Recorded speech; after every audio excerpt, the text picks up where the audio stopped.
வாய்மொழி தேர்வு பயிற்சி பட்டறை.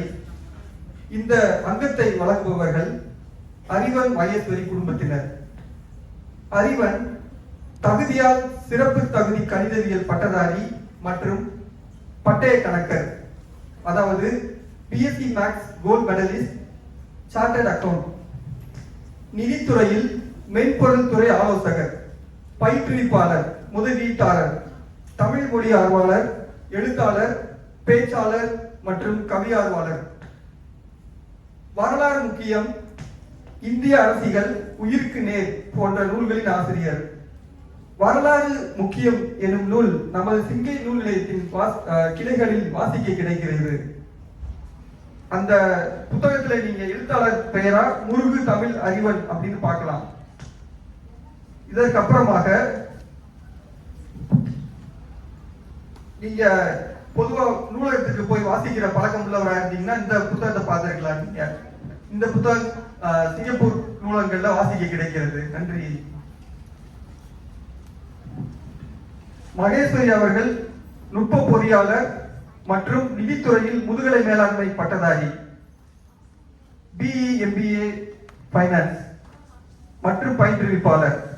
மேற்கண்ட இருவரும் A3A நிறுவனத்தின் நிறுவன இயக்குனர்கள். நடப்பது குரல்பாரால் என்னோட சம்பந்தப்பட்ட 4 A3A என்ற நிறுவனத்தோட பெயர்லையும் 3 என்ற எழுத்து உள்ளது. 4 3 நீங்க மனசுல வச்சுக்கலாம். இப்பொழுதும் தாய் தந்தையர் 8 அடி பாய்ந்தால் குழந்தை 16 அடி பாயும் என்ற வாக்கிற்கேற்ப அன்பகன் தற்போது உயர்நிலை 1ஆம் ஆண்டு மாணவர். அவர்களது மகன் 2025 தொடக்கநிலை இறுதி தேர்வில் சிறப்பான தகுதிகள் பெற்றவர். தமிழில் A1, உயர்தமிழில் D, அதாவது டிஸ்டிங்ஷன் தகுதிகளோடு வாய்மொழி தேர்வில் தமது கற்றுக்கொண்ட அனுபவங்களை இந்த அங்கத்தில் உங்களோடு மகிழ்வோடு வழங்க வந்திருக்கிறார்கள் மூவரும். நன்றி. அவர்கள் வசம் மேடை ஒப்படைக்கிறேன்.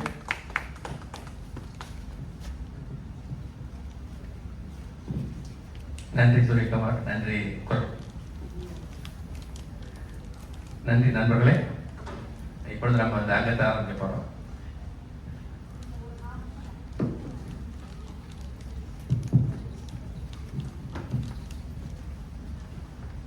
வணக்கம். அனைவருக்கும் வணக்கம். அனைவருக்கும் வணக்கம். வணக்கம். இந்த அன்னையை போற்றுவோம் அன்னையும் வள்ளுவமும் அப்படிங்கிற நிகழ்ச்சி அன்னையர் தின சிறப்பு நிகழ்ச்சிகளா ஏற்பாடு செஞ்சிருக்கிறதுனால முதற்கண் இங்கு வந்திருக்கும் அன்னையர்கள் அனைவருக்கும் இனிய அன்னையர் தின வாழ்த்துக்களோட இந்த நிகழ்ச்சியை நம்ம தொடங்குவோம். குழந்தைகளுக்கு ஒரு கேள்வி, அம்மானா யாருங்க? அம்மானா யாரு? அம்மானா யாரு சொல்லுங்க. தந்தைன்னா அப்பா, அம்மானா சொல்லுங்க. தாய். அதாவது நம்மளை பெற்றவங்க, நம்மளை பார்த்துக்கிறவங்க, நம்மளை பள்ளிக்கூடத்துக்கு அழைச்சிட்டு போறவங்க, நம்மளுக்கு சாப்பாடு கொடுக்குறவங்க எல்லாமாவும் இருக்கிறது நம்ம அம்மா தான். அம்மா என்று அழைக்காத உயிரில்லையே, அம்மாவை வணங்காத உயர்வில்லையே. உண்மையா இல்லையா? அம்மாவை வணங்காம அம்மான்னு சொல்லாம இந்த உலகத்துல யாருமே இருக்க முடியாது. அந்த மாதிரி நம்ம அவைப்பாட்டு என்ன சொல்லியிருக்காங்க? அன்னையும் பிதாவும் முன்னறி தெய்வம். நல்லா பல புலவர்கள்லாம் என்ன சொல்லியிருக்காங்கன்னா மாதா பிதா குரு தெய்வம். அதாவது குரு தெய்வத்துக்கு முன்னாடி இருக்கிறவங்க நம்ம பெற்றவங்க தான். அம்மாவும் அப்பாவும் தான் நம்மளுக்கு முதற்கண் தெய்வம். அதனால அன்னையை போற்ற விதமா இந்த நிகழ்ச்சியை நம்ம ஏற்பாடு செஞ்சிருக்கோம். புறநானூற்று பாடல்கள்ல அம்மாவோட கடன் அப்பாவோட கடன் என்னன்னு திரும்ப பிரிச்சு சொல்லியிருக்காங்க. யாருக்காவது தெரியுமா? ஈன்று புறந்தருதல் அன்னையின் கடனே, சான்றோன் ஆக்குதல் தந்தைக்கு கடனே அப்படின்னு சொல்லியிருக்காங்க. ஈன்று புறந்தருதல் அப்படின்னா நம்மள பல பேர் குழந்தைய பெத்து கொடுக்கறது மட்டும்தான் அம்மாவுக்கு கடன் நினைச்சிட்டு இருக்கோம். அது இல்லைங்க. புறநானூற்று பாடல்கள்ல புறந்தருதல் அப்படின்னா பாதுகாத்தல் அப்படின்ற பொருளோட வருது. நிலன் புறந்தருதல் மன்னருக்கு கடனே அப்படின்னு சொல்லியிருக்காங்க. ஒரு நாட்டில் உள்ள நிலத்தெல்லாம் பாதுகாத்து கொடுக்கறது மன்னரோட கடமை. அப்ப ஈன்று புறந்தருதல் அன்னையின் கடனை அப்படின்னா ஒரு குழந்தைய பெற்று பாதுகாத்து வளர்த்து நல்ல அறிவுள்ள குடிமகனாகவும் குடிமகளாகவும் இந்த சமுதாயத்துக்கு கொடுக்க வேண்டிய பெரிய பொறுப்பு அம்மாக்களுக்கு மட்டும்தான் இருக்கு. சான்றோனாக்குதல் தந்தைக்கு கடனே அப்படின்னு சொல்லியிருக்காங்க.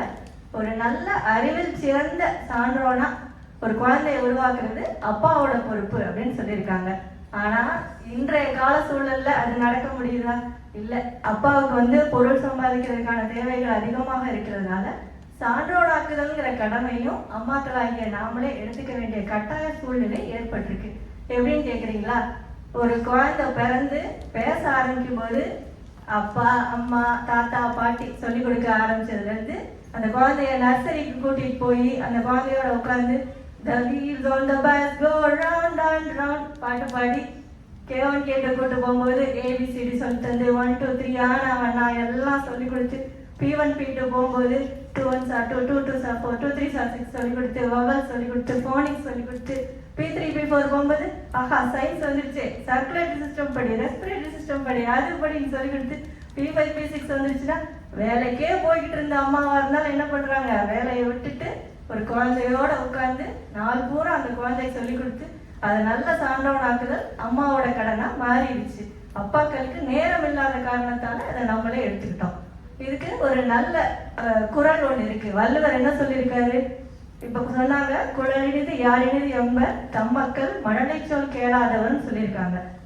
குழலினிது யாரினிதுன்னு சொல்லுவாங்களாம் தன்னோட குழந்தையோட மழலை சொல் கேட்காதவங்க. ஆனா ஒரு அம்மாவுக்கு அந்த மழலை சொல் கேட்டதோட ஒரு பெரிய சந்தோஷம் ஒண்ணு இருக்கு அப்படின்னு வள்ளுவர் சொல்லியிருக்காரு.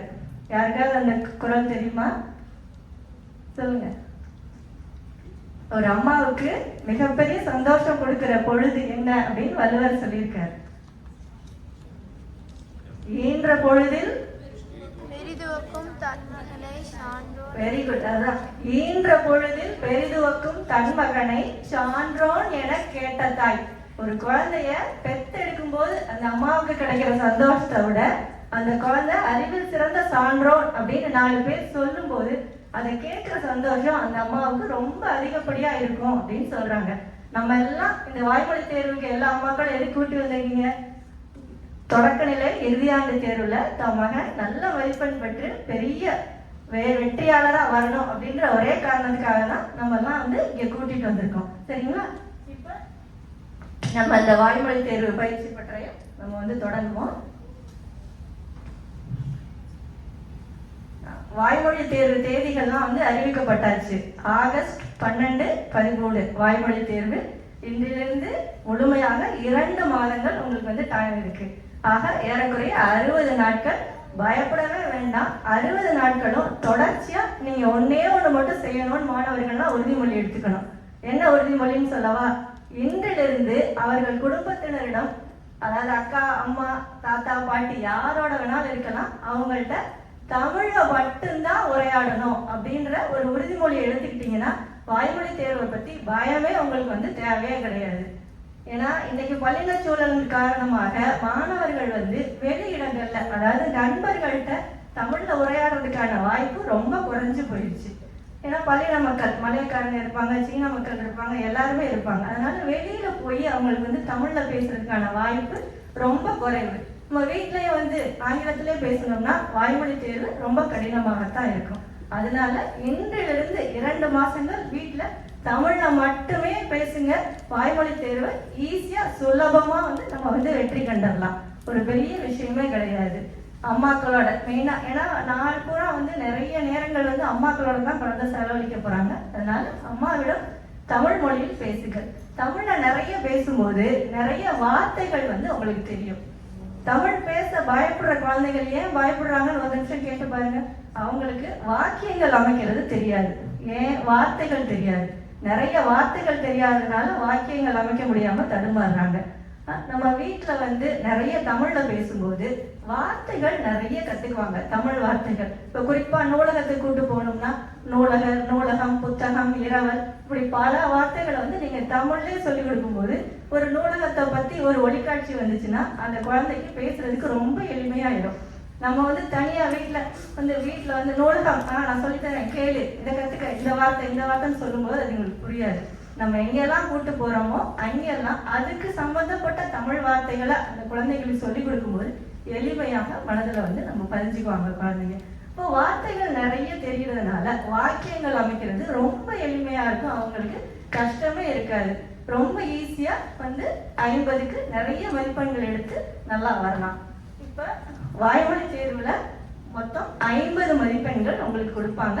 அதுல 20 மதிப்பெண்கள் வந்து வாசித்தல் பகுதி, 30 மதிப்பெண்கள் வந்து காட்சி பேச்சு, அதாவது ஒளிக்காட்சி. இந்த ஒளிக்காட்சியும் வாசித்தலும் தயாரிக்கிறதுக்கு மொத்தம் 10 நிமிஷம் வந்து உங்களுக்கு டைம் கொடுப்பாங்க. முதல்ல ஒரு தனி அறையில கூட்டிட்டு போய் உட்கார வச்சு 10 நிமிஷங்கள் டைம் கொடுத்து ஒரு லேப்டாப்ல ஒளிக்காட்சியும் இருக்கும், வாசித்தல் பகுதியும் இருக்கும். அந்த வாசித்தல் பகுதியும் ஒளிக்காட்சியும் எத்தனை முறை வேண்டுமானாலும் நீங்கள் வந்து அதை போட்டு போட்டு கேட்கலாம். வாசித்தல் வந்து பகுதியா வரும், கேட்க முடியாது. ஒளிக்காட்சி வந்து காட்சியா வரும். அதுல உள்ள கேள்விகள் வராது, ஆனா கடைசியா அதுல ஒரு சென்டென்ஸ் வந்து வாசிப்பாங்க, அதையும் நம்ம பார்த்துக்கலாம். ஸோ ஒளிக்காட்சி நல்லா பார்த்துக்கங்க. வாசித்தல் பகுதியை நல்லா படிச்சு பார்த்துக்கங்க. வாசித்தல் பகுதி படிக்கும்போது உங்களுக்கு முக்கியமா என்ன பார்க்கணும்னா, பெரிய வார்த்தைகள் ஏதாவது இருக்கா? பெரிய வார்த்தைகள் இருந்தா படிக்கும் போதே அதை குறிச்சு வச்சுக்கோங்க. குறிச்சுக்கிட்டு அது 2 வார்த்தையாவோ இல்ல 3 வார்த்தையோ சிறு சிறு வார்த்தைகளா பிரிச்சுக்கங்க. பிரிச்சு மனசுல பொருள்படும்படி வச்சுக்கிட்டீங்கன்னா எக்ஸாம் ஹாலுக்குள்ள போகும்போது உங்களுக்கு வந்து ரொம்ப எளிமையா அந்த வாசித்தல் பகுதியை நம்ம வந்து ஈஸியா பண்ணிடலாம். 2வது ஒளிக்காட்சி. ஒளிக்காட்சியை பார்க்கும் போதே அந்த காட்சியில என்னெல்லாம் காட்டப்படுது, இது எது சம்பந்தமான காட்சி, ஒரு ஆரோக்கிய உணவா, சுத்தம் சுகாதாரமா, இல்ல அண்டை வீட்டாருடன் நட்புறவா, என்ன மாதிரி ஒளிக்காட்சி அப்படின்னு நீங்க மனசுல பார்த்துக்கிட்டு அதுக்கு என்னென்ன திருக்குறள் சொல்லலாம், என்னென்ன பழமொழி சொல்லலாம் அப்படின்னு நீங்க மனசுல வரிசைப்படுத்தி எடுத்து வச்சுக்கணும். என்னெல்லாம் கருத்து சொல்லலாம் அப்படின்னு நீங்க மனசுல குறிச்சு வச்சுக்கணும். அந்த 10 நிமிஷத்துல 1/2 செகண்ட் கூட தயவு செஞ்சு வேஸ்ட் பண்ணாதீங்க. திரும்ப திரும்ப பாருங்க 2யுமே. எத்தனை முறை உங்களுக்கு பார்க்கணும்னு தோணுது அத்தனை முறை பார்க்கலாம், யாருமே தடுக்க மாட்டாங்க உங்களை. ஆனா அந்த 10 நிமிஷத்துக்கு மேல நீங்க வந்து எக்ஸாம் ஹால்குள்ளதான் போகணும். அதுக்கப்புறம் உங்களுக்கு வந்து நேரம் இருக்காது. ஒளிக்காட்சியில பார்த்தா 3 கேள்விகள் உங்களுக்கு வந்து கேட்பாங்க. முதல் கேள்வி நேரடி கேள்வியா இருக்கும். படத்தை பார்த்து நேரடியா கேள்வி கேட்பாங்க. இந்த படத்தில் இருப்பவர் அது வந்து பின்னால வந்து ஒரு மாணவர் வந்திருக்காரு, அவர் வந்து உங்களுக்கு ஒரு ஒளிக்காட்சியை காமிச்சு எப்படி பேசணும், என்ன மாதிரி கேள்வி வரும் எல்லாமே சொல்லி காமிப்பாங்க. முதல் கேள்வி வந்து நேரடி வினாக்களா இருக்கும். அப்ப நேரடியா நம்ம வந்து பதில் சொல்லணும் அந்த கேள்விக்கு. 2வது கேள்வி வந்து அனுபவங்களோட தொடர்பு படுத்தல். இந்த படத்தில் வரும் குழந்தையை போல் நீ நடந்து கொண்டிருக்கிறாயா, அந்த மாதிரி உங்களோட சொந்த அனுபவங்களை பத்தியும் பேசுற மாதிரி ஒரு நேரடியா கேள்விகள் வரும். 3வது கேள்வி இதன் மூலம் நீ ஏதாவது கருத்து தெரிவிக்க விரும்புகிறாயா, இதுல இருந்து நீ என்ன பாடம் கற்றுக்கொண்டாய் அப்படின்ற மாதிரி இன்ஃபரன்ஸ் கேள்வி மாதிரி வரும். ஆக 3 கேள்விகளுமே எளிமையான கேள்விகளா தான் இருக்கும். நம்ம முன்னாடியே வந்து என்னென்ன தலைப்புகள் வரும் அப்படின்னு தெரிஞ்சுக்கிட்டு அந்த தலைப்புகளுக்கு தேவையான எல்லா குழந்தைகளுமே திருக்குறள் பழமொழி சொல்லணும்னு அவசியம் இல்லை. ஆனா இந்த 2 வாரங்கள் இருக்கிறதுனால இந்த திருக்குறள் பழமொழி எல்லாம் சொல்லும்போது மதிப்பெண்கள் வந்து கூட கிடைக்கிறதுக்கான வாய்ப்புகள் நிறைய இருக்கு. அப்ப எல்லா தலைப்புகளுக்கும் தனித்தனியா நான் திருக்குறள் படிக்கணுமா, தனித்தனியா பழமொழி படிக்கணுமா அப்படின்னு அடுத்த கேள்வி கேட்பீங்க. அப்படி இல்லைங்க. எந்த தலைப்பா இருந்தாலும் அதுக்கு ஒட்டியே 3 தலைப்பு வரும். இப்போ ஒரு அண்டை வீட்டாரை பத்தி ஒரு ஒளிக்காட்சி வந்துச்சுன்னா அண்டை வீட்டாரை பத்தி பேசணும்னு இல்லை. நம்ம அண்டை வீட்டுக்காரர்கள்ல யார் இருப்பாங்க? தமிழ்காரங்க மட்டுமா இருப்பாங்க? இல்ல, மலைக்காரர்கள் இருப்பாங்க, சீன மக்கள் இருப்பாங்க. ஸோ பல்லின மக்கள் சூழல வரோம். அப்ப அந்த இடத்துல நம்ம இன நல்லிணக்கத்துக்கு நம்ம ஏதாவது தயார் பண்ணி வச்சிருந்தோம்னா அதையும் நம்ம உள்ள கொண்டு வரலாம். நட்புறவுக்கு ஏதாவது தயார் பண்ணி வச்சிருந்தோம்னா அதையும் நம்ம உள்ள கொண்டு வரலாம். ஸோ இது வந்து மாணவரோட திறமை தான். எந்த இடத்துல என்ன மாதிரி பாயிண்ட் ஆட் பண்ணணும் அப்படின்றது ஒரு மாணவருக்கு நம்ம தெரிஞ்சிருக்கணும் கண்டிப்பா. அப்போ அந்த ஒளிக்காட்சியை பார்க்கும்போது அந்த ஒளிக்காட்சியில இது என்ன பத்தி ஒளிக்காட்சி, இதுக்கு நம்ம என்னெல்லாம் பேசலாம் அப்படின்னு நம்ம மனசுல கொண்டு வந்துடணும். ஒரு சுத்தம் சுகாதாரம் வருது, ஆரோக்கிய உணவு வருது. இப்போ ஆரோக்கியமான வாழ்க்கை முறை வருது அப்படின்னா ஆரோக்கியமான வாழ்க்கை முறையில நம்ம ஆரோக்கிய உணவை பத்தியும் பேசலாம், சுத்தம் சுகாதாரம் பத்தியும் பேசலாம், உடற்பயிற்சி பத்தியும் பேசலாம். எல்லாமே ஆரோக்கியமான வாழ்க்கை முறை கீழே தான் வருது. அப்போ ஒரு 4 தலைப்புக்கு நம்ம ஒரு 2 திருக்குறள் 2 பழமொழி படிச்சு வச்சுக்கிட்டோம்னா போதும். கட்டாயமாக நல்ல மதிப்பெண்களோட நம்ம வந்து தேர்ச்சி பெற்றலாம். கவலையே பட வேண்டாம். சரிங்களா? இப்ப அடுத்த அங்கத்துக்கு போவோம். நன்றி மகேஸ்வரி. நம்ம இந்த பக்கத்துல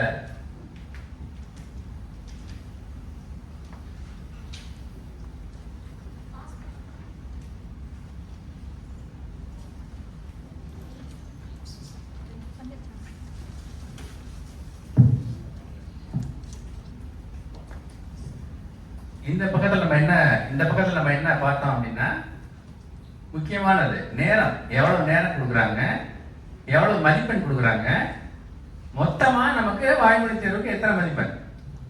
மொத்தமாக 25% மதிப்பெண். அதாவது 50 மதிப்பெண்கள். மதிப்பெண்ணா பார்த்தோம்னா, மார்க்ஸா பார்த்தோம்னா 50 மதிப்பெண். வாசித்தலுக்கு 20, காட்சியை பார்த்து நம்ம பேசுறதுக்கு, அதுல வர நம்மளுடைய ஒப்பீனியன் இன்ஃபரன்ஸ் சொல்றது, அதுல கேட்கிற வினாவுக்கு பதில் சொல்றது, இதற்கு 30 மதிப்பெண்கள். அதுதான் இந்த ஸ்லைடு. இந்த பக்கம் அந்த விவரங்களை தருது உங்களுக்கு. நம்ம பொதுவாக வாய்மொழி தேர்வுக்கு என்ன நமக்கு தேவை அப்படின்னு பார்த்தோம்னா, தயாரிப்பு. நம்ம எந்த செயலையுமே சிறப்பாக செய்யணும்னா நமக்கு தயாரிப்பு முக்கியம் இல்லையா? நம்ம ஒரு வேலை செய்யறவங்களா இருந்தாலும் சரி, எந்த பணிக்கு நம்ம போறதா இருந்தாலும் அதுக்கான முன் தயாரிப்பு தேவை. இந்த முன் தயாரிப்பு வாய்மொழி தேர்வு பொறுத்த வரைக்கும் இது நம்ம மொழி சம்பந்தப்பட்டது. அதனால இதற்கான தயாரிப்பு காலம் நாள்தோறும் இருக்கணும். எனக்கு வாய்மொழி தேர்வு நாளைக்கு வருது, இன்னைக்கு நான் தயார் பண்றேன் அப்படின்னா நம்மளால அதை சிறப்பாக செய்ய முடியாது. ஏன்னா இது வந்து ஒரு மொழி சம்பந்தப்பட்ட, மொழி தொடர்பான ஸ்கில் அப்படிங்கிறதுனால நம்ம இதை தினந்தோறும் முடிந்த அளவு ஒரு பத்தியை வாசிக்கிறது, ஒரு கதையை வாசிக்கிறது, அந்த கதையை பற்றி நம்ம பேசுறது, இந்த தினந்தோறுமான பயிற்சி அவசியம். அந்த பயிற்சிகளுக்கான தயாரிப்பு என்ன சொல்றோம்? தினமும் பயிற்சி, கதை அல்லது அனுபவத்தை பற்றி பேசுறது. ஒன்றும் இல்லை, நம்ம ஏதாவது ஸ்டோரி டெல்லிங் சொல்றோம் இல்லையா? நிறைய வீட்டில் நிறைய பசங்க, என் பசங்கள்லாம் வளர்ந்த பிறகு கூட ஸ்டோரி, எனக்கு கதை சொல்ல, தூங்குறப்ப கதை சொல்ல அப்படிம்பாங்க. ஸோ அந்த கதைகள் சொல்ற போது நீங்க அந்த நேரத்தை ஒரு தமிழில் கதை சொல்லி அவங்கள கேள்வி கேட்டு, கதையில ஏதாவது நீங்க கேள்வி கேட்டு, கதையில நம்ம என்ன தெரிஞ்சுக்கிறாங்க, அவங்க அனுபவம் என்ன, what is the take home அப்படிங்கிறத பத்தி அவங்கள்ட்ட கேட்கலாம், அவங்களுடைய ஒப்பீனியனை கேட்கலாம். அந்த கதை அவங்களுக்குள்ள எதை தூண்டுது அப்படின்னு நம்ம அவங்கள்ட்ட கேள்வி கேட்கறது மூலம் அவங்க அதை பற்றி சிந்திப்பாங்க. பொதுவாக கதை சொல்றதே ரொம்ப ஒரு முக்கியமான விஷயம் சிறு குழந்தைகளுக்கு. ஏன்னா கதை கேட்கிறவங்க அவங்களுக்கு கிரியேட்டிவிட்டி, அதாவது ஆக்கப்பூர்வமான சிந்தனை வளரும், கதை படிக்கிறதுனாலையும் கதை கேட்கறதுனாலையும். அதனாலதான் நம்ம சின்ன வயசுல எல்லாம் நம்ம வீட்டுல பாட்டி கதை சொல்லுவாங்க. அதனால தயாரிப்பு முக்கியம். தயாரிப்புல உள்ள அங்கங்கள் வந்து பெற்றோரோடு சேர்ந்து பயிற்சி செய்யறது, பெற்றோர்கள் கதை சொல்றது, இல்லை ஒரு அனுபவத்தை பத்தி சொல்றது, தினமும் பயிற்சி, அது முக்கியம். எனக்கு வாய்மொழி தேர்வு வந்ததுக்கு அப்புறம் வரப்போகுது, நான் ஒரு வாரத்தில் அதை பத்தி அதுக்கான தயாரிப்பு செய்யறேங்கிறது உதவாது. சரியா?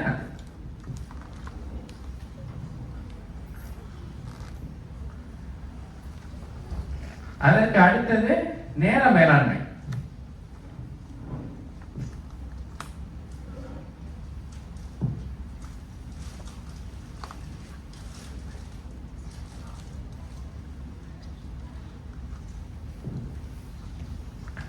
இதை பத்தி சொன்னாங்க. தேர்வு சமயத்தில் என்ன நடக்கும் அப்படிங்கிறது அவங்க முதல்ல உங்களுக்கு காமிப்பாங்க. ஒரு 10 நிமிடங்கள் தயாரிக்கிறதுக்கு உங்களுக்கு காண்பிப்பாங்க. அந்த நேர மேலாண்மை ரொம்ப முக்கியம். அந்த நேரத்தை நம்ம வந்து வீணாக்கக்கூடாது. மாணவர்கள் அது என்ன காமிக்கிறாங்களோ, ஒளிக்காட்சி காமிப்பாங்க, இல்லை வாசிக்கிறதுக்கான காமிப்பாங்க. அந்த 10 நிமிடங்களுக்குள்ள நம்ம எத்தனை முறை வேணாலும் அதை படிச்சு பார்க்கலாம். அந்த ஒளிக்காட்சி தான் பார்க்கலாம். அதில் வந்து ஒரு சத்தமும் வரும். அது ரொம்ப டிஸ்கிரிப்டிவா, ரொம்ப வரையறையோட வராது. நான் ஒரு மாடல் உங்களுக்கு ஒரு பயிற்சி பின்னாடி அதையும் போட்டு காமிப்போம். ஆனால் மாணவர்கள் அதை வந்து ஒரு முறையாவது அல்லது இருமுறையாவது அதை அந்த நேரத்துக்குள்ள 10 மணிக்குள்ள அதை பார்த்துடணும். அது பார்க்கறதுக்கே நேரம் இல்லை, வேற ஏதாவது யோசிச்சுட்டு இருந்தேன் அப்படின்னா அது தேர்வுல சிரமத்தை கொடுக்கும். ஸோ அந்த 10 மணித்துளிகளில் நம்ம தயாரிப்பு, அந்த நேர மேலாண்மை ரொம்ப அதில் முக்கியமானது.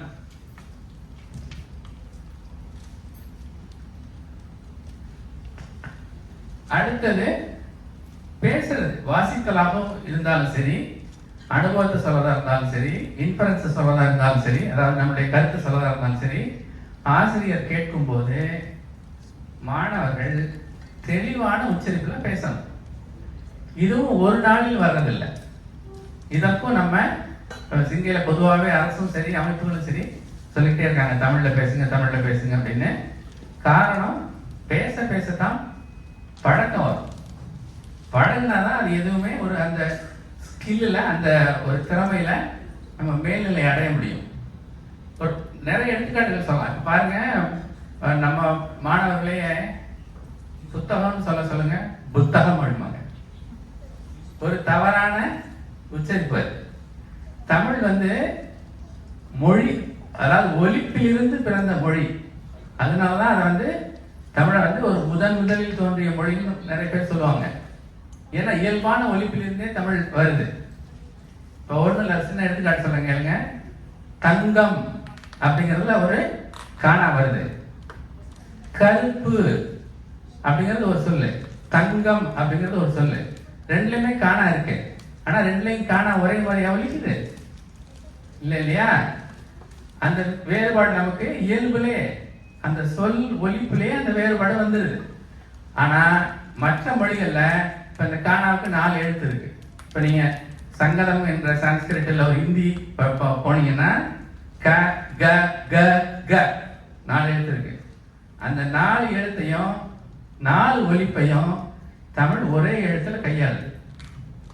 எப்படி கையாளுதுன்னா அந்த சொல் இயல்பான ஒலிப்புல. அப்ப நம்முடைய சொற்களை நம்ம ரொம்ப தெளிவாக உச்சரிக்க பழகணும். அதுவும் பயிற்சியில வர்றதுதான். ஆனா பெரிய கடினமான காரியம் இல்லை. நமக்கு பிடித்த நூல்களையோ இல்ல ஒளிக்காட்சிகளையோ தமிழ்ல நம்ம பார்த்தாலோ படித்தாலோ அது இயல்பா வந்துடும். இது ஒரு பெரிய கடினமான விஷயம் இல்லை.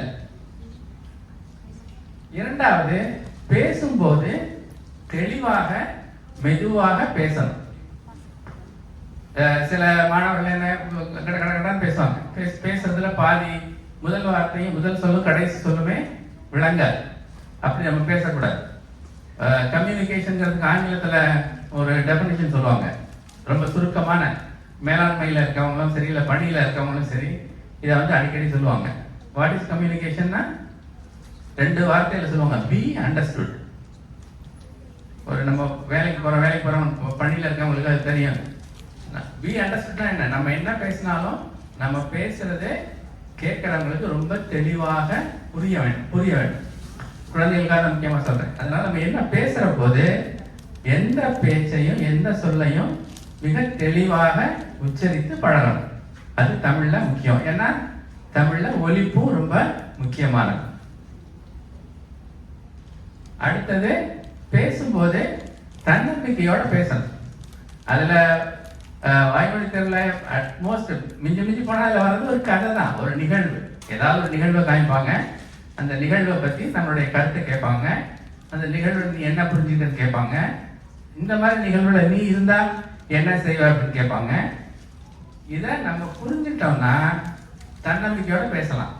எப்ப நமக்கு நம்ம உணர்வோம் தெரியுமா? நமக்கு தன்னம்பிக்கை இல்லைன்னா, meaning when we don't have self confidence we will blabber. எந்த இடத்துலையுமே அந்த செல்ஃப் கான்பிடன்ஸ் எப்போ வரும், தன்னம்பிக்கை எப்போ வரும்? நம்ம அந்த காட்சியை கொடுக்குற அந்த நேரத்துக்குள்ள பார்த்து விளங்கி கொண்டோம்னா இந்த காட்சிக்கு இந்த காட்சியில என்ன நடக்குது அது புரிஞ்சிருச்சுன்னா நம்ம அதை தன்னம்பிக்கையோட எதிர்படலாம். அதனால தன்னம்பிக்கை முக்கியம், ஒலிப்பு முக்கியம், உச்சரிப்பு முக்கியம், தெளிவாக பேசுறது முக்கியம்.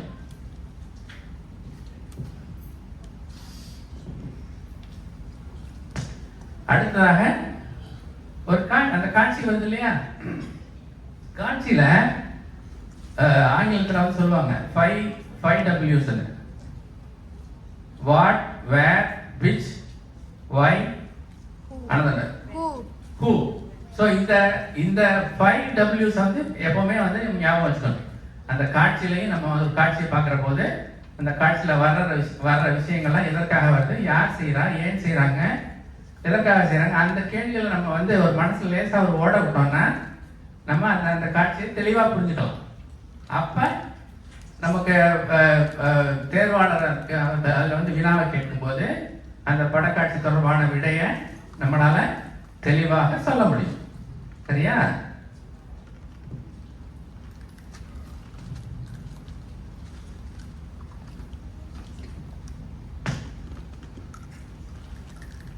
இப்ப அந்த அனுபவத்துல 4 அங்கங்கள் முக்கியம். முதல்ல என்ன நடக்குது, முடிவுல என்ன நடக்குது, அந்த நடுவுல விவரங்கள், அந்த சம்பவத்துல என்ன நடக்குது. ஒரு எந்த ஒரு காட்சியுமே இப்போ ஏதாவது ஒரு இன்சிடென்ட் காமிச்சாங்கன்னா அது எதுல தொடங்கும், எதுல முடியுது, இடையில இருக்கவங்க என்ன செய்யறாங்க, அதை நம்ம முக்கியமாக கவனிக்கணும். ஏன்னா அந்த தொடர்பு குறித்து அவங்களுக்கு வினா கேட்பாங்க. அப்புறம் சொன்ன மாதிரி விவரங்கள், அதுல வந்து காட்சியில் உள்ள விவரங்களை கவனமா பார்க்கணும். நம்ம அந்த காட்சி நம்ம கிட்ட என்ன உணர்வை ஏற்படுத்துது அப்படிங்கிறத சிந்திச்சு வச்சுக்கணும். இப்ப வந்து நீங்க வந்து சுத்தமா இருக்கணும் அப்படிங்கிறதுக்கு ஏதாவது ஒரு இன்சிடென்ட், ஏதாவது ஒரு எடுத்துக்காட்டு காமிப்பாங்க. அதை பார்க்குற போது அதுல இருந்து நம்ம என்ன எடுத்துக்கலாம், நமக்கு அந்த அனுபவம் நடந்திருக்கா அப்படிங்கிற ஒரு ஆங்கிள் தான் வந்து தேர்வாளர் நமக்கு வினாவை வைப்பாங்க. அந்த அந்த பார்க்குற போதே இது நமக்கு நடந்திருக்கா, இது நமக்கு நடந்தா நம்ம என்ன செய்வோம் அப்படிங்கிறது தான் மாணவர்கள் யோசிக்கணும். இப்ப இந்த 4 ஸ்லைட்லயுமே பாத்தீங்கன்னா முக்கியமா நாங்க ஒன்று சேர்த்திருப்போம். பாத்தீங்கன்னா அதுக்கு முன்னால இந்த பயனுள்ள சொற்கள், அந்த நம்ம ஒரு சம்பவத்தை கோர்வையா சொல்றப்ப முன்னாடி என்ன நடந்தது, அடுத்து என்ன நடந்தது, அதை வந்து அந்த இணைப்பு சொற்கள், பயனுள்ள சொற்கள் அதை சேர்த்து சொல்லணும். திடீரென்று வந்தது, வந்து காற்று சிலு சிலுவென்று அடித்தது, இல்ல வந்து வெளிச்சம், பள்ளியில் என்ற வெளிச்சம், இந்த மாதிரி ஒரு சிறப்பான சொற்கள், பயனுள்ள சொற்களை சேர்த்தீங்கன்னா நீங்க சொல்ற அந்த டிஸ்கிரிப்ஷன், உங்க விவரணை வந்து ரொம்ப கேட்கறதுக்கு பயனுள்ளதா இருக்கும். அதற்கு தேர்வாளர்கள் அதிகமான மதிப்பெண் கொடுப்பாங்க. அப்ப நம்ம பயனுள்ள சொற்களை நம்ம தெரிஞ்சுக்கணும். அது வாசிப்புல இருந்து வரும், பயிற்சியில இருந்து வரும். இப்ப இதுலயே பாத்தீங்கன்னா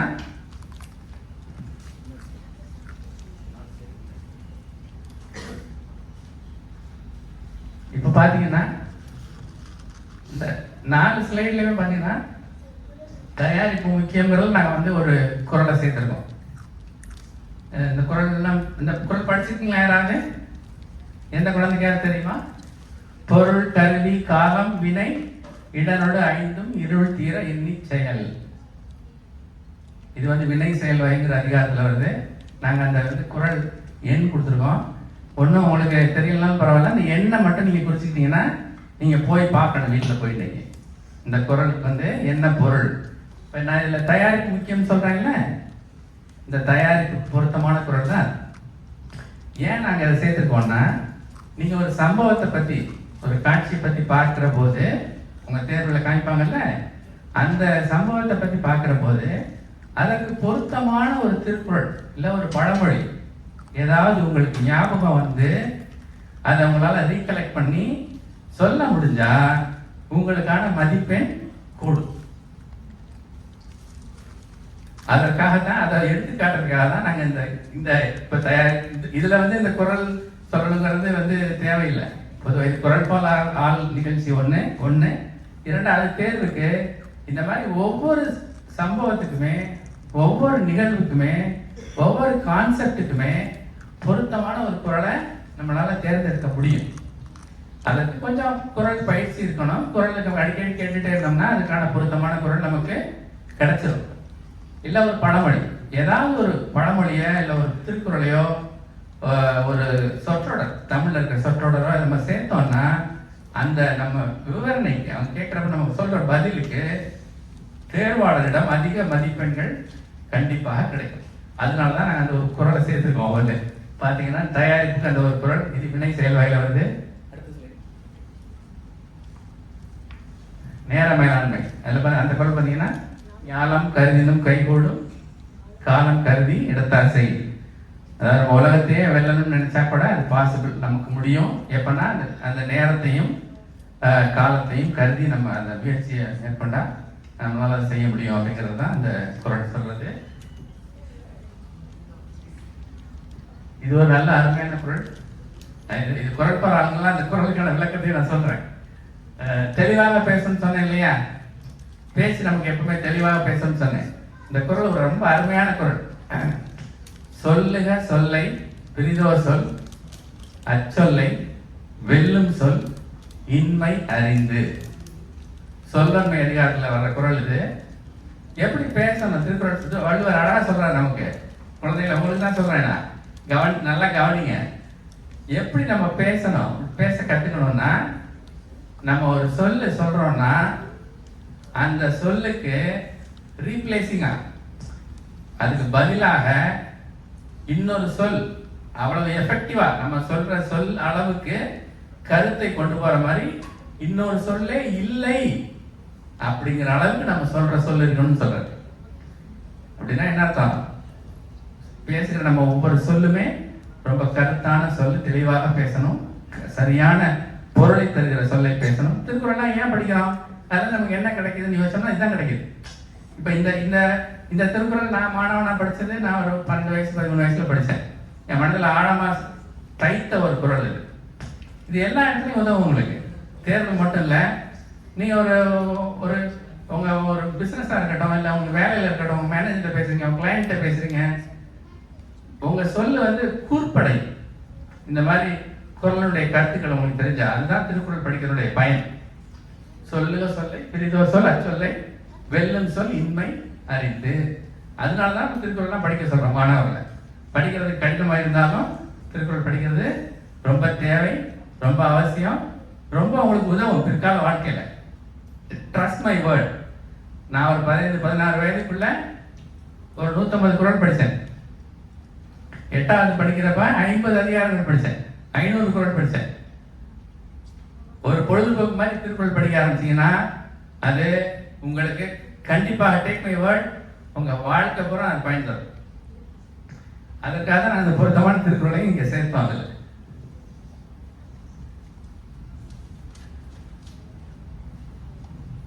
இப்போ நம்ம வந்து இதுக்கு ஒரு மாடல், ஒரு எக்ஸாம்பிள் பார்க்கலாம். இந்த பைபிள் தேர்வுக்கான மாடல்ஸ் எப்படி இருக்கும் அப்படிங்கிறது. இந்த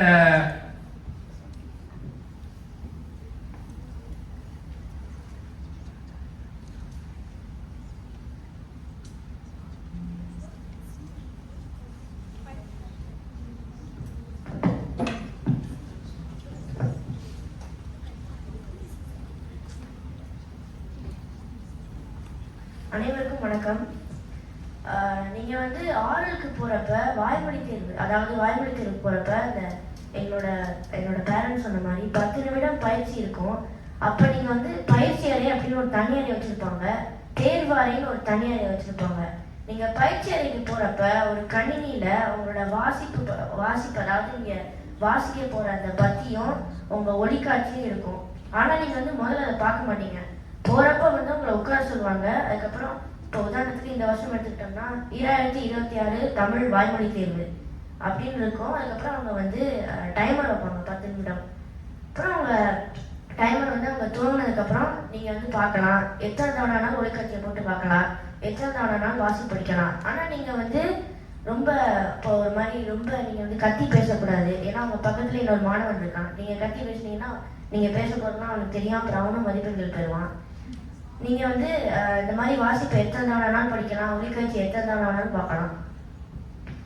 அதுக்கப்புறம் வந்து நீங்கள் தேர்வறைக்கு போனோடனே இந்த ஒளிக்காட்சியை வந்து மறுபடியும் பார்க்கணும் ஆசிரியர்கள். ஆனால் ஒளிக்காட்சி நீங்கள் செவி ஒலிக்கருவியை போட்டு பார்க்கணும்.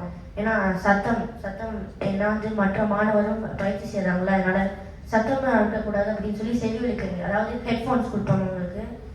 நீங்கள் வந்து தேர்வறைக்கு போகிறப்பையும் ஒருக்கா போட்டு நீங்கள் ஒளிக்காட்சியை பார்த்துக்கலாம், வாசிப்பே அங்கே படிச்சுக்கலாம்.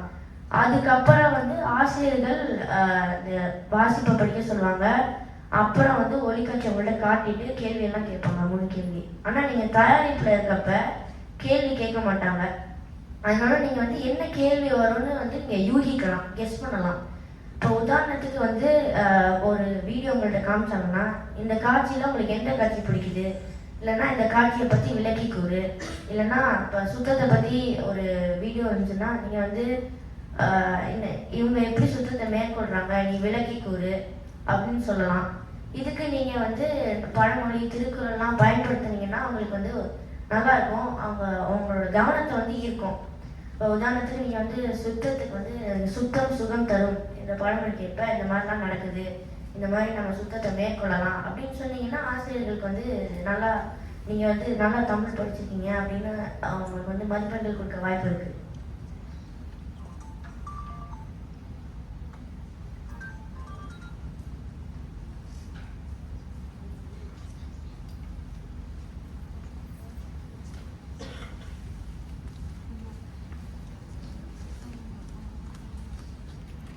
நேராக பாருங்க, உங்களுக்கு முகத்துல பயம் தெரியக்கூடாது. ஏன்னா நீங்க பேசிட்டு இருக்கீங்க ஆசிரியரோட, ஜஸ்ட் ஃப்ரெண்ட்லி கான்வர்சேஷன்.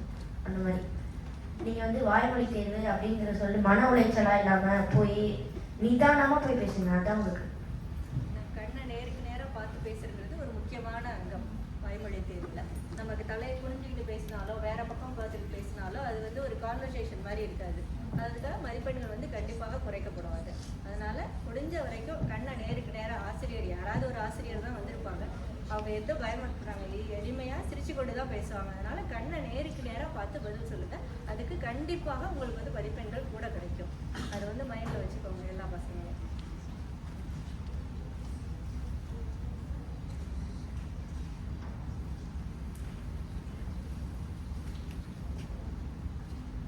இது வந்து ஒரு உதாரண வீடியோ, மாடல் எக்ஸாம்பிள். அண்டை வீட்டாரோட நட்புறவு, அதான் இந்த வீடியோட கவனிங்க. மாணவர்கள்லாம் பாருங்க.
இதுக்கு பேர் தான் வர்ணனை வாக்கியம். எல்லா ஒளிக்காட்சிலையும் ஒரு வர்ணனை வாக்கியம் இருக்கும். அதை நீங்க வந்து பார்த்துக்கலாம்.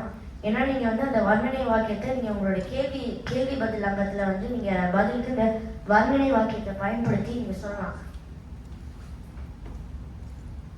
எல்லா ஒளிக்காட்சியிலையும் இந்த மாதிரி வர்ணனை வாக்கியங்கள் இருக்கும்.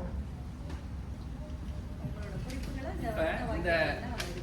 இந்த இந்த காட்சியை போட்டு காமிப்பாங்க. இந்த காட்சியை போட்டு காமிப்பாங்க. இதுக்கு இப்ப நான் ஒரு கேள்வி கேட்கிறேன், ஒரு மாணவரை பதில் சொல்லுவார். சரியா?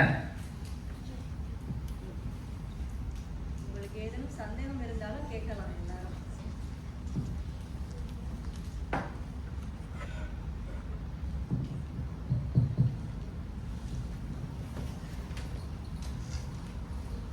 இப்ப நம்ம இந்த காட்சியை பார்த்தீங்க நீங்க. இது வந்து அண்டை வீட்டாரோட நட்புறவு, அதை பத்தின ஒரு காட்சி, ஒளிக்காட்சி. இப்போ இவர் நான் தேர்வாளர்னு வச்சுப்போம், அவர் வந்து ஸ்டூடெண்ட், அவர் மாணவர். இப்போ அந்த காட்சியை பார்த்ததுக்கு அப்புறம், அந்த காட்சியை காண்பித்ததுக்கு அப்புறம் என்ன கேட்பாங்க? தம்பி, நீ ஒளிக்காட்சியில் பார்த்த சிறுமியை போல் நடந்து கொள்வாயா?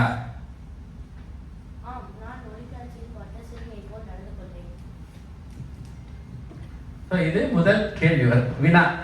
இது வந்து இந்த வினாவுக்கு மாணவர் வந்து நேரடியான ஒரு பதிலை சொல்லலாம், இல்லை கொஞ்சம் அவர் எக்ஸ்டென்சிவா கொஞ்சம் அதை விவரித்து அந்த காட்சிக்கு பொருத்தமா என்ன பதிலை சொல்லலாமோ அவர் சொல்லலாம். இப்போ வந்து மாணவர் வந்து நேரடியான ஒரு பதிலை சொன்னார். அடுத்த கேள்வி, அண்டை வீட்டாருடன் நட்புறவு கொள்வது முக்கியம் என்று நீ கருதுகிறாயா? ஏன்?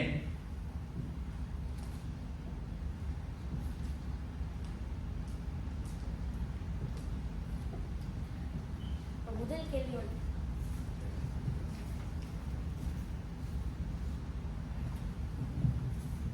இப்ப சிறுமி செய்தது போல நீ செய்வாயா அப்படின்னு கேள்வி. ஆமா, நான் செய்வேன். ஏனென்றால் நம்ம சிங்கப்பூரத்துல பல்லின மக்கள் இருக்காங்க. நம்ம சிங்கப்பூர்ல இன நல்லிணக்கம்ங்கிறது ஒரு இன்றியமையாதது. அதனால அந்த சிறுமி செய்தது போல் செய்த சிறிய உதவிகள் இந்த மாதிரி இன நல்லிணக்கத்தையும் சிங்கப்பூர்ல இருக்க ஒற்றுமையை வளர்க்க உதவும் நான் நினைக்கிறேன். ஒன்றுபட்டால் உண்டு வாழ்வு என்ற பழமொழியும், நம்ம ஒற்றுமை நீங்கிடின் அனைவருக்கும் தாழ்வே என்ற பொன்மொழியும் இதைத்தான் அறிவுறுத்துகிறது. ஆகையால் நாம் சிங்கப்பூர்ல ஒற்றுமையா இருக்கணும். என் அண்டை வீட்டார், எனக்கு வந்து ஒரு அண்டை வீட்டார் இருக்காங்க. அவங்க வந்து ஒரு முதியவர். அவர் வந்து தனிமையிலே இருப்பாங்க. அதனால நான் வந்து அவருக்கு எப்படியாவது உதவி செய்து அவரது தனிமையை போக்கணுங்கிறது என்னோட இலக்கு. அதனால நான் வந்து உணவங்காடிக்கு போறப்ப அவங்களுக்கு ஏதாவது உணவு வேணுமான்னு சொல்லி அவங்களுக்கு வாங்கி கொடுக்கறது, அதுக்கப்புறம் எங்கள் அம்மா வந்து என்னைய பேரங்காடிக்கு போய் ஏதாவது வாங்கி சொல்கிறப்ப அவங்களுக்கு ஏதாவது வேணுமா அப்படின்னு சொல்லி வாங்கி கொடுக்கறது. அது மட்டும் இன்றி மாலை நேரம் வாங்கணும்னா பூங்காவுக்கு போய் மெதுவோட்டம் போடுவது, இல்லைன்னா நாங்கள் சும்மா அப்படியே உள்ளா நடந்து போயிட்டு அவங்களோட அளவலாவது, இது போன்ற செயல்கள்லாம் செய்து அவங்களோட தனிமையை போக்க நான் நினைக்கிறேன். அது மட்டும் இல்லாமல் அவங்களுக்காக வந்து நான் அவங்கள்ட்ட பேசுறது, அவங்க தனிமையை போக்குறது, இந்த மாதிரி நான் ஒரு முயற்சி எடுக்கிறேன். என் மேலே ஒரு நல்ல அபிப்பிராயம் மட்டும் இல்லாமல் இந்த ஒற்றுமை, இந்த அண்டை வீட்டாரோட இந்த மாதிரி செய்கிற நம்ம சிறிய உதவிகள்லாம் அண்டை வீட்டாரோட நமக்குள்ளே இருக்கும் உறவை வளர்க்குது. அதனால இந்த மாதிரி சிறிய உதவிகளை நான் மற்றவர்களே செய்ய ஊக்குவிக்கிறேன். எல்லாம் இப்போ அவர் என்ன சொன்னாரு, அவர் வந்து அவருடைய அனுபவத்தை சொன்னாரு, அவருடைய இன்ஃபரன்ஸையும் சேர்த்து சொல்லிட்டாரு. ஆனால் நமக்கு ஒரு கேள்வி எப்படி வரலாம், இது நான் முதல்ல என்ன கேட்பாங்க, இது மாதிரி நீ இந்த சிறுமி செய்யறத பார்த்துருக்கியா, நீ செய்வாயான்னு கேட்பாங்க. அடுத்த கேள்வி என்ன கேட்கலாம், என்ன வரலாம், அண்டை வீட்டாரோட நட்புறவு கொள்வது முக்கியம் என்று நீ கருதுகிறாயா, ஏன் அப்படின்னு. அதுதான் அவர் வந்து விளக்கமாக பதில் சொன்னாரு. அடுத்தது மூன்றாவது உன்னுடைய கருத்து கேட்பாங்க. அது என்னது, நல்ல அண்டை வீட்டாரிடம் எத்தனை பண்புகள் இருக்க வேண்டும் என நீ நினைக்கிறாய், அதனை விளக்கி கூறு அப்படின்னு கேட்பாங்க. இப்போ அவர் செஞ்சிருக்காரா, நீ அவனுடைய அனுபவம் என்னங்கிறது சொன்னாரு. அடுத்து உன்னுடைய கருத்து, மூணாவது உன்னுடைய கருத்து, உன்னுடைய இன்ஃபரன்ஸ். அப்ப அதுக்கு நம்ம அவரை அந்த காட்சி சம்பந்தமா அந்த மாணவர் என்ன நினைக்கிறாரு, இல்லை அவருக்கு என்ன அனுபவம் கிடைச்சிருக்கு, அதை நம்ம விளக்கி சொல்லணும். ஸோ இதுதான் தேர்வுடைய அங்கம். நம்ம இந்த காட்சி ஒளிக்காட்சி தொண்டில் வர்ற அங்கம் வந்து இந்த 3 விதமான அங்கங்களோட இருக்கும். என்ன சொல்லிட்டேன், சொல்லு. அண்டை வீட்டாரோட நட்புறவு கொள்வது முக்கியம் என்று நீ கருதுகிறாயா, ஏன்? நான் அண்டை வீட்டாருடன் நட்புறவு கொள்வது முக்கியம் என நான் கருதுகிறேன். நான் முதல்ல சொன்ன மாதிரி நம்ம சிங்கப்பூர்ல பல்லின மக்கள் இருக்காங்க. நம்ம அண்டை வீட்டாருடன் நம்ம நட்புறவு கொண்டோம்னா, இதே மாதிரி எல்லாரும் அவங்களோட அண்டை வீட்டாருடன் நட்புறவு கொண்டாங்கன்னா சிங்கப்பூர்ல இட நல்லிணக்கங்கிறது ஒரு பெரிய இடராக இல்லாமல் ஒரு சுலபமா நடந்து போறது அப்படின்னு சொல்லலாம். இப்ப இங்கிலீஷ்ல வந்து நீங்க பீஸ் ஆஃப் கேக் அப்படின்னு சொல்லுவீங்களே, அதே மாதிரி கூட்டுயர்வே நாட்டுயர்வு அப்படிங்கிற பழமொழிக்கு ஏற்ப எல்லாரும் இதே மாதிரி அண்டை வீட்டாரோட நட்புறவு கொள்ள முயற்சி எடுத்தாங்கன்னா, அவங்களோட பங்களிப்பை கொடுத்தாங்கன்னா சுலபமான விஷயம் நான் நினைக்கிறேன். என்ன, நீங்க வந்து உங்க அண்டை வீட்டாரோட போய் வணக்கம், எப்படி இருக்கீங்க, உணவு சாப்பிட்டீங்களா, என்ன உணவு சாப்பிட்டீங்க, இந்த மாதிரி எளிமையான ஒரு பேச்சை தொடங்குறது, ஒரு சிறிய பேச்சுக்களை தொடங்குறது, அவங்கள பார்க்குறப்ப வணக்கம் சொல்றது, அவங்கள மதிக்கிறது, இது போன்ற குணங்கள்லாம் உங்கள்கிட்ட இருந்தால் நீங்கள் எளிதாகவே அண்டை வீட்டாரோட நட்புறவை வளர்த்து கொள்ளலாம்.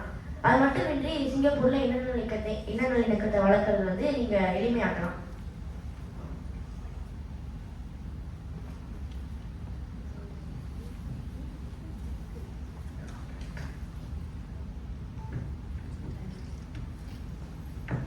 இப்ப இது நாங்க உங்களுக்கு ஒரு மாதிரி ஒளிக்காட்சி காமிச்சோம். இது மாதிரி தான் அடுத்த நீங்க பாத்தீங்கன்னா அடுத்தது வந்து ஆரோக்கியமான உணவு பழக்கம். அது மாதிரி ஒளிக்காட்சி இருக்கு.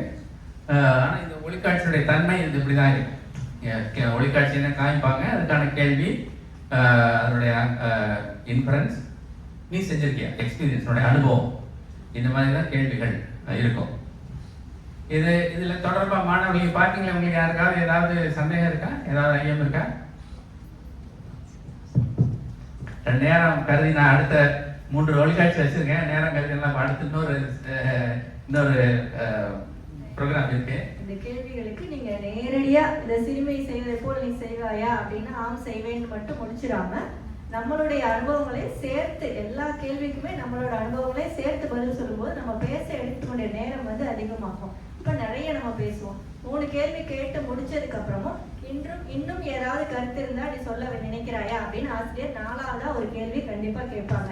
அப்ப அந்த 3 கேள்வி முடிச்சுட்டு ஒரு 5 மினிட்ஸ் இல்ல 2 மினிட்ஸ் கழிச்சுதான் வந்து அந்த 4ஆவது கேள்வி கேட்பாங்க.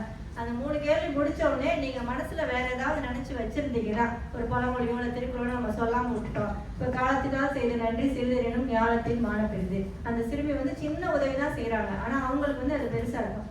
நம்ம அதை சொல்ல விட்டுட்டோம் அப்படின்னா அந்த 4ஆவது கேள்வி ஆசிரியர் கேட்கும்போது மறக்காம அந்த திருக்குறளையும் சேர்த்து நீங்க சொன்னீங்கன்னா அதிக மதிப்பெண்கள் வாங்க உங்களுக்கு வந்து நல்ல வாய்ப்பு இருக்கு.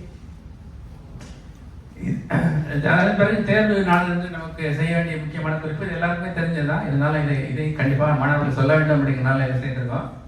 நம்ம தேர்வுக்கு முதல் நாள் நன்றாக தூங்கணும், போதுமான நேரம் தூங்கணும். சரியான நேரத்தில், காலம் எப்போவுமே கால தாமதம் இருக்கக்கூடாது, சரியான நேரத்தில் செல்ல வேண்டியது மிக முக்கியம். பயப்படக்கூடாது, நேர்மறையாக சிந்திக்கணும். அந்த காட்சி உங்களுக்கு புரியலைன்னா கூட அச்சத்தை தவிர்த்தீங்கன்னா பெரும்பாலும் நல்லா செஞ்சிடலாம். புரியாத காட்சி எதுவும் வராது. இருந்தாலும் அந்த காட்சி நமக்கு ஓரளவு புரியலைன்னா கூட கொஞ்சம் டீப் பிரீத் எடுத்துக்கிட்டு கொஞ்சம் யோசிச்சோம்னா நம்ம அதை பற்றி என்ன சொல்லலாம் அப்படின்னு யோசிச்சா நம்ம தெளிவாக நம்ம கருத்தை சொல்ல முடியும்.